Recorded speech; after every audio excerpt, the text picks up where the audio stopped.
कर लिया स्कूल, करते जा रहे हो। चलो अब आखिरी का लास्ट मंथ रह रहा है, उस लास्ट मंथ की स्ट्रेटजी आपको बताने जा रहा हूँ। पूरी एकदम ध्यान से सुनो, क्योंकि एक महीने में भी अगर आप चाहो तो अच्छे से प्रिपरेशन करके एग्जाम को फोड़ के आ सकते हो। तो मैं आपके साथ में लाया हूँ गाइज, मेरा नाम है जाकिर सर और मैं अली ब्रदर्स क्लासेस के अंदर एक टीचर हूँ। तो आज मैं आपके सामने शेयर करने जा रहा हूँ कि लास्ट 1 मंथ की प्रिपरेशन, जिसको आप अच्छे से करके अपने एग्जाम में बहुत अच्छे नंबर भी ला सकते हो। तो चलिए शुरू कर। देखिए लास्ट मंथ स्ट्रेटजी कि किस तरीके से शुरू से लेके आखिर तक के अंदर क्या क्या चीज जरूरी है और किन चीजों को आपको छोड़ना है, कौन चीज आपके लिए जरूरी होनी चाहिए और क्या नहीं, इन सारी बातों को मैं आपके साथ में डिस्कस करने लाया हूं। जी हाँ, सबसे पहले तो आती है हमारी प्रॉब्लम्स की, मतलब परेशानी है क्या। हर बच्चा पढ़ना तो चाहता है बट कुछ प्रॉब्लम्स आती हैं कि पढ़ूं क्या, पढ़ने का मन नहीं करता है, ये पढ़ूं या वो पढ़ूं। बहुत सारी प्रॉब्लम्स होती है कि भैया इंग्लिश ज्यादा अच्छी लगती है तो इंग्लिश पढ़ने का मन करता है, भैया हिंदी अच्छी लगती है तो हिंदी पढ़ूं, या मैथ पढ़ूं या साइंस पढ़ूं, मतलब जो प्रॉब्लम्स होती है। तो प्रॉब्लम्स में अगर बात करते हैं, देखो सबसे पहली बात तो सिलेबस कैसे पूरा करें। सबसे मेन रीजन है अपना सिलेबस को अपना कवर करो, चाहे कुछ भी हो। ये कोशिश करो कि जनवरी तक, स्टिल जनवरी तक आपको अपना पूरा सिलेबस कंप्लीट करना है। उसके बाद आपको सिर्फ और सिर्फ रिवीजन लेने हैं, फिर अपने को रिवीजन भी लेने हैं, अपने को पीवाईक्यूज भी करने हैं। तो जनवरी तक अपने सिलेबस को पहले तो आप पूरा कंप्लीट कर लें। और ठंड में पढ़ा तो नहीं जाता, बिल्कुल सही बात है भैया, ठंड आ चुकी है। अब जब ठंड आ चुकी है हर इंसान सोचता है कंबल में रहो सिर्फ, बेटा नहीं, अब कंबल से निकलने का टाइम बाहर आ चुका है, सिर्फ 1 महीना रह रहा है। और अगर आप अभी भी नहीं पढ़ोगे तो मैं बता रहा हूं आपको बहुत रिग्रेट होगा आपके एग्जाम के दिन। सर्दी आई है कोई बात नहीं, लेकिन पढ़ना चालू करो। फिर आता आपका डिस्ट्रैक्शंस। बहुत सारी डिस्ट्रैक्शंस होती है, किसी के लिए इंस्टाग्राम एक बहुत बड़ी डिस्ट्रैक्शन है, किसी के लिए यूट्यूब है, किसी के लिए फेसबुक है, और मोस्टली आज लोग स्नैपचैट बनाते रहते हैं, उठाया फोन बनाई स्नैप भेज दी। तो जो डिस्ट्रैक्शन है ना, सबसे पहले आप अपनी प्रॉब्लम्स, अगर आपने लास्ट मंथ में भी अपनी प्रॉब्लम्स को नहीं समझा तो मैं बता रहा हूं आपको कुछ बहुत ज्यादा मुश्किलें हो सकती हैं। अपने आप में कमियां ढूंढो, जो कमियां हैं उनको पूरा करो। कमियां को अपने मतलब पूरा करने का मीन्स क्या है, खत्म करो। सोचो मत कि ये कैसे पूरी होंगी, उसको खत्म करने की पूरी कोशिश करो। माँ बाप से मदद लो, अपने टीचर से बातचीत करो, लेकिन अपनी जो प्रॉब्लम्स है ना गाइज, उन अपनी पूरी की पूरी प्रॉब्लम्स को, चाहे कुछ भी हो, उन अपनी पूरी प्रॉब्लम्स को भाई साहब खत्म कर देना। चलो आगे मैं बात करता हूं। अगर हमारे पास में देखो स्टेप्स, सबसे पहले लास्ट मंथ है, क्लियर माइंडसेट दिमाग में होना चाहिए कि लास्ट मंथ में क्या करना चाहिए। तो पहले तो आपकी क्लियर होनी चाहिए कि आपकी माइंडसेट कि मुझको करना क्या है, कि मेरा गोल क्या है। 95% का गोल है, 90% का गोल है। आपकी क्लियर और माइंडसेट, अपने माइंड को क्लियर करो कि हमको करना क्या है। सुबह उठ गए, उठने के बाद चाहे कुछ भी हो, मुझे एक दिन में चैप्टर पूरा रिवाइज करना है। चाहे कुछ भी हो, वो एक चैप्टर जब तक रिवाइज नहीं होगा, जब तक मैं यहां से हिलूंगा नहीं। आपका माइंडसेट क्लियर होना चाहिए। और फिर अपने डिवाइड कर लो टॉपिक्स को, कि सुबह जब मैं उठूंगा तो मैं ये टॉपिक कवर करूंगा, फिर शाम को मैं ये टॉपिक कवर करूंगा, दोपहर में मैं ये टॉपिक कवर करूंगा, अगले दिन जब उठूंगा मॉर्निंग में 5 बजे तो मैं ये टॉपिक, मतलब अपने डिवाइड करो टॉपिक को, कि जो टॉपिक ज्यादा मुश्किल लगते हैं उनको दिन में 2 बार रिवाइज करो, जो आसान टॉपिक है उनको दिन में 1 बार रिवाइज करो। मतलब आपको पूरे तरीके से स्टेप्स को फॉलो करना है। फिर बात आती है आपकी ऑनेस्टी की। बिल्कुल ऑनेस्टी मीन्स कैसे, मैं आपको टाइम टेबल दे रहा हूं बना के, आपने अपना आप टाइम टेबल बनाया, तो ऐसा नहीं कि लोगों को दिखाने के लिए। ऑनेस्टी मीन्स अगर आपके टाइम टेबल में लिखा है कि मुझको आज मैथ का अरिथमेटिक प्रोग्रेशन चैप्टर पूरा कंप्लीट करना है, तो चाहे कुछ भी हो आपको वो चैप्टर पूरा कंप्लीट करना पड़ेगा। अगर आपने वो चैप्टर पूरा कंप्लीट करा है तो मतलब आपके अंदर ऑनेस्टी है कि नंबर आपके होंगे और आपको ही अच्छे लगेंगे। तो पहले तो अपने मन में आप लोग क्या लेकर आना बेटा, ऑनेस्टी लेकर आना। चलो अगर मैं और चीज की बात करूं तो पहले क्या आता है, डिवीजन ऑफ टॉपिक्स को ना बांटो। जो थ्योरी पोर्शन है, जो थ्योरी पोर्शन होता है, किसी को ऐसा लगता है कि सुबह उठने के बाद में नींद आती रहती है तो कोई याद करोगे तो नींद आएगी, या जब आप रात को सोने जा रहे हो किसी को जब ज्यादा नींद आती है। मतलब अपने टॉपिक्स को डिवीजन कर लो कि क्या चीज सवाल कब करूंगा, न्यूमेरिकल्स कब करूंगा, या थ्योरी वर्क को कंप्लीट कब करूंगा, डायग्राम्स कब देखूंगा, मैप कब देखूंगा, सारी चीजों को बांटो। सबसे पहले आते हैं आपके strong areas, only question practice. देखिए अब थ्योरी पोर्शन को आपने बहुत पढ़ लिया होगा, थ्योरी पोर्शन के साथ में क्वेश्चन की प्रैक्टिस बनाओ यार। जितनी ज्यादा बार क्वेश्चन की प्रैक्टिस करोगे ना, क्वेश्चन प्रैक्टिस करने से आपके और अंदर क्वेश्चन करने का तरीका आएगा। और जब तक क्वेश्चन को प्रैक्टिस करनी ही नहीं आती होगी, आप पेपर में क्वेश्चन नहीं कर पाओगे। तो क्वेश्चन प्रैक्टिस करने की आदत डालो सबसे पहले आप लोग। वीक एरिया इसका होता है कवर मोर वेटेज टॉपिक्स, मतलब कुछ टॉपिक्स ऐसे होते हैं, हम सबको पता है मैथ में एपी पे से क्वेश्चन आना ही आना है, अच्छा क्वेश्चन भी आएगा। साइंस में हमारे लाइट रिफ्लेक्शन का एक क्वेश्चन आने आना है, हमारे इलेक्ट्रिसिटी का ओम्स लॉ पूछ सकता है, राइट हैंड थंब रूल पूछ सकते हैं, एक्सोथर्मिक एंडोथर्मिक पूछ सकते हैं, मैप के बारे में राजनीतिक दल की पार्टियां पूछ सकते हैं, इंग्लिश में लेटर टू गॉड से क्वेश्चन आना ही आना है। मतलब जो आपके टॉपिक की वेटेज जिनकी जो मार्क्स की वेटेज है ना जो ज्यादा है, उसको आप लोग रिवाइज ज्यादा करें।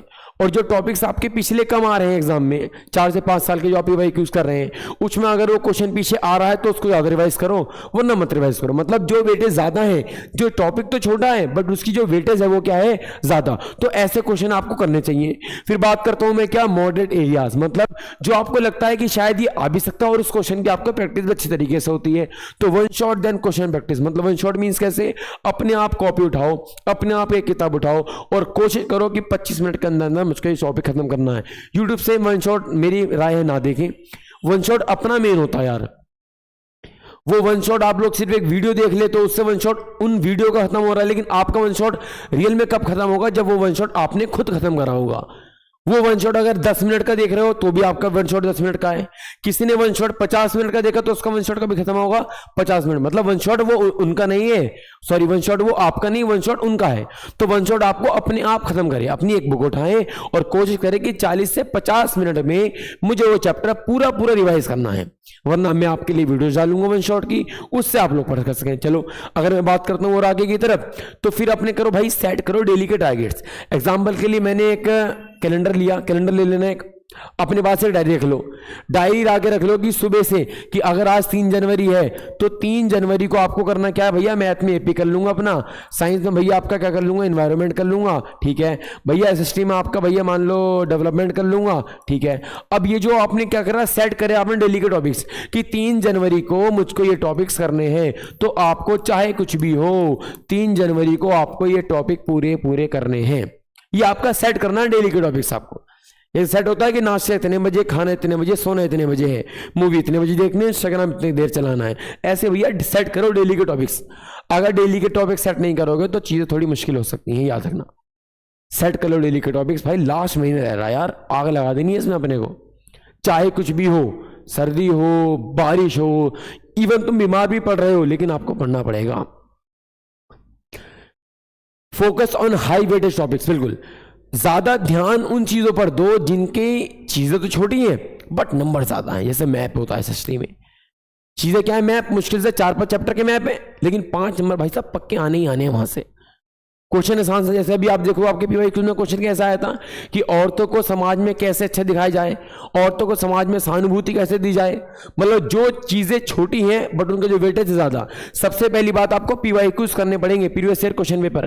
प्रीवियस ईयर क्वेश्चन पेपर उठाओ, 4-5 साल के करो, जितनी बार पीवाईक्यूज करोगे उतनी बार क्वेश्चन की प्रैक्टिस बनेगी। और देखोगे अगर आप ध्यान से, हर चैप्टर के कुछ ही क्वेश्चन होते हैं जो बार बार घूमते रहते हैं। High impact topics, highly impact topic, जी हाँ, वो टॉपिक जो उनका आपको लगता है प्रेशर, हर इंसान को पता है रिप्रोडक्शन में से कुछ भी पूछ सकते हैं, सेक्सुअल रिप्रोडक्शन, असेक्सुअल रिप्रोडक्शन पूछ सकते हैं, मेटल्स एंड नॉन मेटल्स में एक्टिविटी सीरीज के ऊपर क्वेश्चन पूछा जा सकता है। मतलब जो हाईली इंपैक्ट टॉपिक्स और चीजों को रिवाइज करना, देखो सबसे मेन कड़ी होती है रिवाइज करना। एग्जाम्पल के लिए हम लोग हमारा नेशनल एंथम गाते हैं, अब नेशनल एंथम में याद कब हो पाता है, जब हम उसको बार बार रिवाइज करते हैं। ट्विंकल ट्विंकल लिटिल स्टार बच्चे को याद कब हो पाती है, जब उसको बार बार सुनाया जाता है।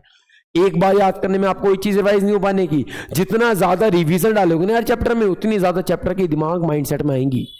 तो रिवीजन तो मस्ट है। रिवीजन अगर नहीं है, बच्चों को मैं मोस्टली देखता हूं कि पेपर हमारा 15 फेब को, आपका इंग्लिश का पेपर है, 15 फेब से पहले 14 फेब को भी एक चैप्टर नया पढ़ रहे होंगे। नहीं भाई, कोई फायदा नहीं है, रिवीजन करो यार। रिवीजन करना ही बेस्ट स्ट्रेटेजी होती है।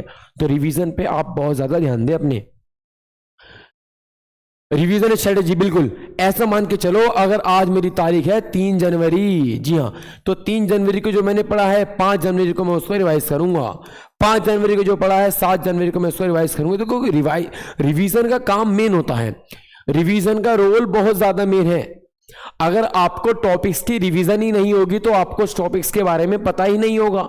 मोस्टली बच्चों को मैथ अच्छी लगती है, मैथ के क्वेश्चन भी बना लेते, लेकिन पेपर में जाके भूल जाता है कि इसके आगे करना क्या है। अब अगर आप मैथ के पेपर में ये भूल लो इसके आगे करना क्या है, मतलब आपने रिवीजन नहीं करा। क्योंकि अगर आपने रिवीजन करा होता तो आपको वो क्वेश्चन में कभी दिक्कत नहीं आती। तो सबसे पहली बात तो आपको रिवीजन की स्ट्रेटेजी आपको पूरी पूरी अपनानी पड़ेगी। राइटिंग प्रैक्टिस, बिल्कुल क्वेश्चन को लिख के, हाउ टू राइट आंसर्स, बिल्कुल क्वेश्चन को लिखने के प्रैक्टिस आनी चाहिए। क्वेश्चन में क्या कहा गया, मोस्टली बच्चों को मान लो 2 नंबर का भी क्वेश्चन आया तो उस 2 नंबर के आंसर में भाई साहब पूरा पन्ना लिख के आ जाता है। नहीं, 2 नंबर के आंसर में आप पूरा पन्ना लिख के आ रहे हो, मतलब आप टाइम वेस्ट कर रहे हैं। तो क्वेश्चन को राइट करने की आंसर को राइट करने का तरीका आपके अंदर आना ही चाहिए। क्वेश्चन लिखते कैसे हैं, क्वेश्चन को लिखने का वे क्या है, क्वेश्चन को बार बार लिख के देखो, जितनी बार क्वेश्चन को लिख के देखोगे उतनी अच्छी ज्यादा क्वेश्चन की प्रैक्टिस बनेगी। सबसे आखिरी चीज प्रो टिप्स बता रहा हूं, ध्यान सुनना मेरी बात। सबसे मेन रोल है इन चीजों का, क्या चीज है कि नो डेली सेम, बिल्कुल नो डे सेम, मतलब कि आज मान लो मेरी तबीयत खराब होगी तो आज मैं नहीं पढ़ पाया, लेकिन कल ऐसा आ सकता है मैं कल बहुत ज्यादा दिन पढ़ लूं। परसों मान लो मेरे घर में गेस्ट आ गए, उससे अगले दिन मेरे घर में फंक्शन होगा, मतलब जितने भी दिन है सारे दिन सेम नहीं हो सकते, लेकिन जितने भी दिन में आपको समय मिल रहा है वो दिन में आपको पढ़ना ही पढ़ना है। Question practice is the key, बिल्कुल क्वेश्चन प्रैक्टिस आपको मस्ट, क्वेश्चन प्रैक्टिस तो आपको करनी ही करनी है, चाहे कुछ भी हो।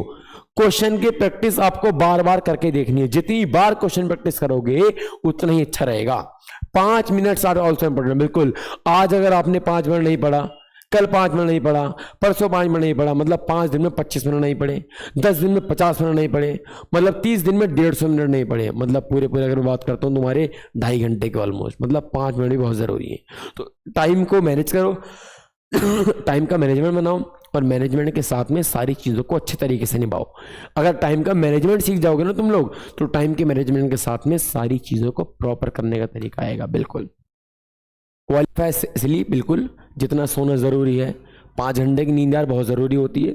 5 घंटे की नींद लो, सो जाओ अपने टाइम से 12 बजे, 12 से 5 तक सो जाओ, फिर सुबह उठ के अपना पढ़ना चालू करो। ये चीज़ मिलनी चाहिए। और यू आर नॉट अलोन, बिल्कुल, और तुम अकेले बिल्कुल नहीं हो। ABC का परिवार आपके साथ में है, अलविदा क्लासेस के लोग आपके साथ में। जब भी कोई दिक्कत हो अपने मम्मी पापा के साथ बैठो, उनसे बात करो, बात करने के बाद में ये चीज़ें अपने आप क्या हो जाएंगी, सॉल्व हो जाएंगी। चलो बढ़िया। अब थैंक्स फॉर वॉचिंग, आपने मेरी वीडियो देखी हो। अगर आपके मन में कोई भी क्वेश्चन आ रहा हो इससे रिलेटेड, तो आप उस क्वेश्चन को कमेंट सेक्शन में बता सकते हैं। मेरी टीम आपसे जल्दी से अपडेट करेगी। तो मिलते हैं ऐसे ही अगली आने वाली वीडियोस के लिए। बेटा वीडियो को लाइक कर देना, कमेंट कर देना, शेयर कर देना और चैनल को सब्सक्राइब कर देना। बाय।